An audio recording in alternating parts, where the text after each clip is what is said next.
Hello दोस्तों, राधे राधे। आपका हमारे यूट्यूब चैनल में बहुत बहुत स्वागत है। आज हम हिस्ट्री के इंपॉर्टेंट क्वेश्चंस की बात करेंगे, जो कि सारे प्रीवियस ईयर क्वेश्चन होंगे। इससे पहले पॉलिटी, ज्योग्राफी, स्ट्रेटेजी की वीडियो चैनल पर डल चुकी है। कृपया आप उसको वॉच ज़रूर करेगा, क्योंकि उसमें भी बहुत अच्छे अच्छे प्रीवियस ईयर क्वेश्चन हैं जो कि आपके पेपर में बहुत हेल्प करेंगे। चलिए आइए वीडियो को स्टार्ट करते हैं फर्स्ट क्वेश्चन के साथ। भारतीय पुरातत्व का जनक किसे कहा जाता है? भारतीय पुरातत्व का जनक एलेक्जेंडर कनिंघम को कहा जाता है। ये याद रखना है। एलेक्जेंडर कनिंघम से जुड़ी हुई एक बात और याद रखनी है आपको, जो कि बहुत इंपॉर्टेंट है। एलेक्जेंडर कनिंघम ने 1861 में भारत में भारतीय पुरातत्व सर्वेक्षण ASI की स्थापना की थी। तो क्वेश्चन आपसे पूछा जा सकता है कि ASI की स्थापना किसने की थी? तो ASI की स्थापना एलेक्जेंडर कनिंघम ने की थी 1861 में। ठीक है, आइए सेकंड क्वेश्चन पे चलते हैं। और दूसरा क्वेश्चन भी इम्पोर्टेंट है, और दूसरा क्वेश्चन पूछा जा चुका है SSC CPO 2019 में। होमो इरेक्टस का एक कपाल निम्न में से किस स्थल से प्राप्त हुआ है? होमो इरेक्टस का कपाल किस स्थान से प्राप्त हुआ है? तो नर्मदा घाटी में हथनोरा से प्राप्त हुआ है, याद रखना। ठीक है, नर्मदा घाटी में हथनोरा से प्राप्त हुआ है, और ये हथनोरा MP में है। ये भी याद रखना आपको, हथनोरा जगह MP में आती है। चलिए अगले क्वेश्चन चलते हैं। अगला क्वेश्चन भी अच्छा है। निम्नलिखित में से किस स्थल से मध्य पाषाण काल में पशुपालन के प्रमाण मिले? तो पशुपालन के प्रमाण कहाँ से मिले? बागौर से मिले, ऑप्शन नंबर बी, बागौर से मिले। ठीक है, और बागौर कहाँ पर आता है? बागौर आता है राजस्थान में। बागौर राजस्थान में आता है, याद रखना है आपको। और एक जगह और है जहाँ से पशुपालन के प्रमाण मिले हैं, वो है आदमगढ़। आदमगढ़, और आदमगढ़ MP में आता है, ये भी याद रखना है आपको। अगर यहाँ बागौर की जगह आदमगढ़ होता तो आदमगढ़ भी राइट होता। ठीक है, चलिए अगले क्वेश्चन में चलते हैं। अगला क्वेश्चन है, किस काल में पत्थर के औजार सबसे पहले पाए गए थे? तो पत्थर के औजार सबसे पहले किस काल में पाए गए थे? SSC GT 2023 में क्वेश्चन आ चुका है ये। ठीक है ना, ये भी याद रखना है आपको। तो पत्थर के औजार सबसे पहले किस काल में पाए गए थे? तो पूरा पाषाण काल में पाए गए थे। आपका option number B, option number B याद रखना है। ठीक है ना, पूरा पाषाण काल में पाए गए थे। इससे रिलेटेड एक फैक्ट है जो कि आपको याद रखना है। 1863 में भारत में पूरा पाषाण काल के औजारों की खोज करने वाले पहले व्यक्ति का नाम रॉबर्ट ब्रूस फुट था। तो रॉबर्ट ब्रूस फुट का नाम आपको जरूर याद रखना है। ठीक है, अगले क्वेश्चन में चलते हैं। अगला क्वेश्चन आएगा रेलवे ग्रुप डी में पूछा गया क्वेश्चन। कार्बन डेटिंग पद्धति एक पद्धति का नाम है, कार्बन डेटिंग। तो इसमें किसकी आयु का निर्धारण किया जाता है? ठीक है, कार्बन डेटिंग निम्न में से किसकी आयु निर्धारण हेतु प्रयुक्त की जाती है? तो जीवाश्म की ईंधन नहीं, जीवाश्म ओनली, गलती हो गई।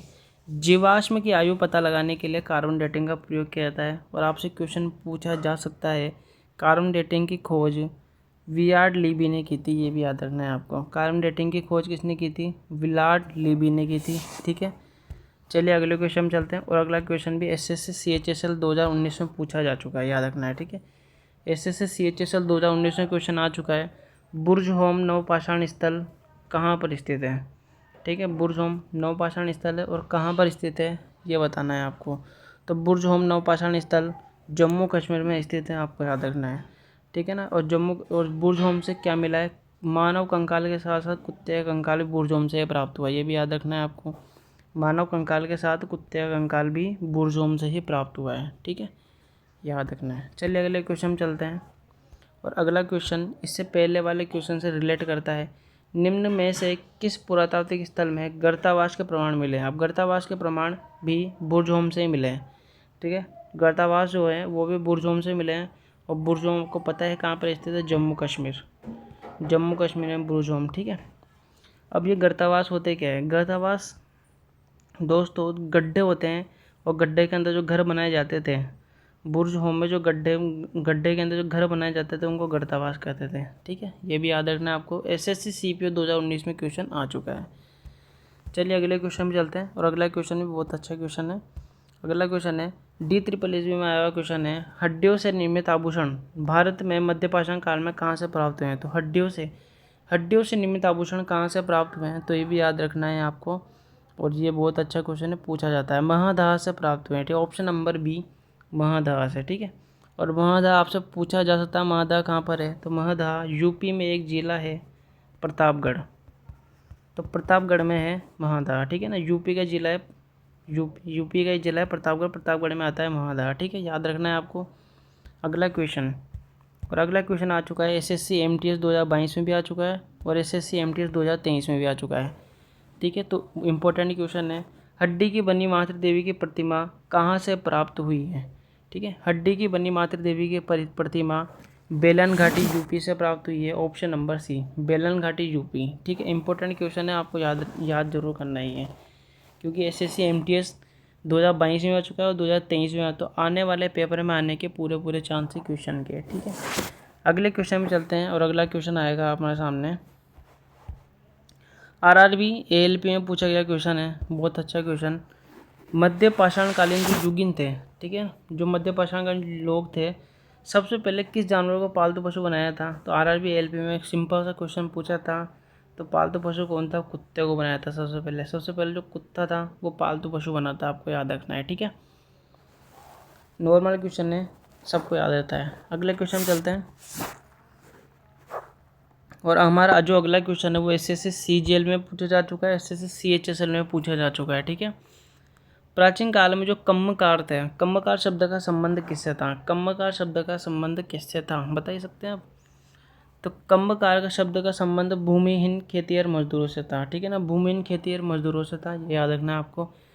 ठीक है, और ये जो कम्मकार है ये तमिल शब्द है, ये भी याद रखना है आपको। पूछा जा सकता है कि कम्मकार कौन सा शब्द है, तमिल शब्द है, इंपॉर्टेंट है दोस्तों, याद रखना। और जो भूमिहीन खेती, जो मजदूर होते थे ना, ये जो मजदूर होते थे वो जमींदारों के खेती, जो जमींदारों को जो खेत होते ना, बड़े बड़े जमींदारों के खेत, उनमें काम करते थे और जमींदार इनको भुगतान किया करता था, ये याद रखना है आपको। ठीक है ना, तो इम्पोर्टेंट आपको याद ये रखना है कि कम्मकार तमिल शब्द है और कम्मकार शब्द का अर्थ क्या होता है, भूमिहीन खेती और मजदूरों से इसका अर्थ है। ठीक है, अगला क्वेश्चन चलते हैं, अगला क्वेश्चन भी अच्छा है। अगला क्वेश्चन आरआरबी ग्रुप डी में पूछा चुका क्वेश्चन नहीं है, ठीक है ना, इसलिए ये इंपॉर्टेंट बन जाता है। संभवतः मेहरगढ़ में कपास की खेती होती थी, तो कपास की खेती कितने साल, कितने वर्ष, कितने हज़ार साल पहले होती थी। तो 7,000 वर्ष पहले मेहरगढ़ में कपास की खेती होती थी। ठीक है ना, तो इससे क्वेश्चन रिलेट ये कर सकते हैं अपन कि जो मेहरगढ़ है ना, वो एक नवपाषाण कालीन स्थल है, पहली बात तो। ठीक है ना, मेहरगढ़ एक नवपाषाण का स्थल है और यहाँ से फसल उत्पादन के प्रमाण मेहरगढ़ से मिले हैं, याद रखना है आपको। ठीक है ना, तो फसल उत्पादन के प्रमाण आपसे पूछा जा सकता है कि कपास उत्पादन के जो प्रमाण है वो कहाँ से मिले हैं, तो मेहरगढ़ से मिले हैं। ठीक है, चलिए अगले क्वेश्चन चलते हैं, अगला क्वेश्चन भी अच्छा है। अगला क्वेश्चन है एसएससी सीपीओ 2019 का क्वेश्चन है, पुरातात्विक स्थल सुरकोटदा किस राज्य में स्थित है। तो सुरकोटदा से क्वेश्चन है, तो सुरकोटदा किस राज्य में स्थित है, गुजरात राज्य में स्थित है, ऑप्शन नंबर डी। ठीक है, ऑप्शन नंबर डी, गुजरात राज्य से स्थित है ये। ठीक है, ऑप्शन नंबर डी याद रखना है आपको। अगले क्वेश्चन में चलते हैं, अगला क्वेश्चन हमारे एसएससी सीजीएल 2022 में पूछा गया क्वेश्चन है। ठीक है, निम्नलिखित में से कौन सा हड़प्पा स्थल हरियाणा में है, अच्छा क्वेश्चन है। ठीक है ना, निम्नलिखित में से कौन सा हड़प्पा स्थल हरियाणा में है, तो वो आंसर होगा राखीगढ़ी। ठीक है, राखीगढ़ी है, ठीक, ऑप्शन नंबर सी, राखीगढ़ी जो हड़प्पा स्थल है वो हरियाणा में स्थित है, याद रखना है आपको। ठीक है ना, और ये हरियाणा के हिसार ज़िले में स्थित है, ये भी याद रखना है, हरियाणा के हिसार, हरियाणा में जो एक ज़िला आता है हिसार, तो हिसार में स्थित है राखीगढ़ी। ओके, अगले क्वेश्चन चलते हैं, और अगला क्वेश्चन आरआरबी एनटीपीसी 2021 में आया चुका क्वेश्चन है, वो बहुत अच्छा क्वेश्चन है। सिंधु सभ्यता के लोग बनाने के लिए तांबे और टीन को मिश्रित करते, मतलब जो सिंधु सभ्यता के लोग हैं ना, वो तांबे और टीन को मिला के कौन सी धातु बनाते थे, कौन सी मिश्रित धातु बनाते थे, तो वहाँ पर आएगा कांसा बनाते थे। तो याद रखना आपको, कांसा एक मिश्रित धातु है, तांबा प्लस टीन का, तांबा प्लस टीन से बनता है। ठीक है, कांसा याद रखना है आपको, आरआरबी एनटीपीसी में 2021 वाले पेपर में पूछा जा चुका है क्वेश्चन। ठीक है, अगले क्वेश्चन की बात करते हैं। अगला क्वेश्चन भी आरआरबी एनटीपीसी 2021 में पूछा जा चुका है। ठीक है, और ये बहुत अच्छा क्वेश्चन है, इसको एक बार ध्यान से देखिएगा। ठीक है, मोहनजोदड़ो कहाँ स्थित है, नॉर्मल क्वेश्चन है, मोहनजोदड़ो कहाँ स्थित है, मोहनजोदड़ो सिंध में स्थित है। ठीक है, और सिंध कहाँ आता है, पाकिस्तान में आता है, ये भी याद रखना आपको, सिंध कहाँ आता है, पाकिस्तान में आता है। अब आपसे पूछा जा सकता है कि मोहनजोदड़ो की खोज किसने की थी, तो मोहनजोदड़ो की खोज रखालदास बनर्जी ने की थी 1922 में, याद रखना है आपको। ठीक है, मोहनजोदड़ो से विशाल स्नानागार, मतलब ग्रेट बाथ मिले हैं। ठीक है, स्नानागार होते हैं विशाल, स्विमिंग पूल बोल सकते हैं अपन, ग्रेट बाथ, मतलब बड़े बड़े बात मिले मोहनजोदड़ो से। और एक चीज़ और याद रखना, मोहनजोदड़ो का अर्थ होता है मृतकों का टीला, मृतकों का टीला। ठीक है, मोहनजोदड़ो का अर्थ क्या होता है? मृतकों का टीला। तो आपको याद हो गया होगा मोहनजोदड़ो कहाँ पर स्थित है? सिंध में स्थित है। मोहनजोदड़ो की खोज किसने की थी? रखालदास बनर्जी ने की थी। कब की थी? 1922 में की थी। ठीक है, मोहनजोदड़ो से विशाल स्नानागार प्राप्त हुए हैं, तो याद हो गया होगा आपको। चलिए अगले क्वेश्चन पर चलते हैं। बहुत अच्छे अच्छे क्वेश्चन है दोस्तों, एक बार पढ़िएगा आप, आपको लगेगा आपकी तैयारी स्ट्रॉन्ग हो सकती है इस क्लास से। ठीक है, सॉरी ये थोड़ा सा हट गया है।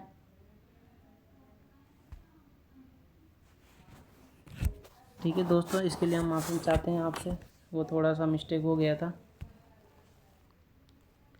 क्वेश्चन नंबर 17, हड़प्पा सभ्यता का कौन सा शहर विशिष्ट रूप से सीप काटना, धातु की वस्तु बनाना, मोहर बनाना और तराजू का निर्माण करना आदि कार्यों का शिल्प उत्पादन के समर्पित था? कहना मतलब मैं आपको सीधे सीधे सिंपल में बताता हूँ।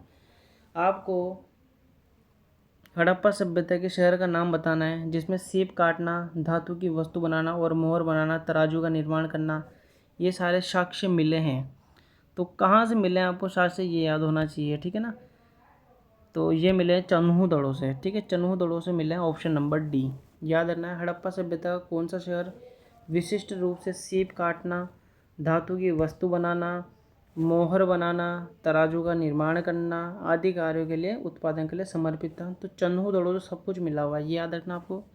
एसएससी जीडी में भी आ चुका है और एसएससी सीएचएसएल में भी आ चुका है, बहुत इंपॉर्टेंट क्वेश्चन है ये, याद रखना है आपको। ठीक है, अगले क्वेश्चन में चलते हैं। अगला क्वेश्चन है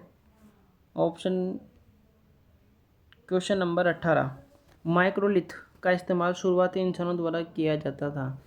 अब माइक्रोलिथ के बारे में बताता है। माइक्रोलिथ बोलते किसको है? माइक्रोलिथ। ठीक है ना, तो माइक्रोलिथ जो होते थे वो छोटे पत्थर के औजार होते थे, ऑप्शन नंबर बी।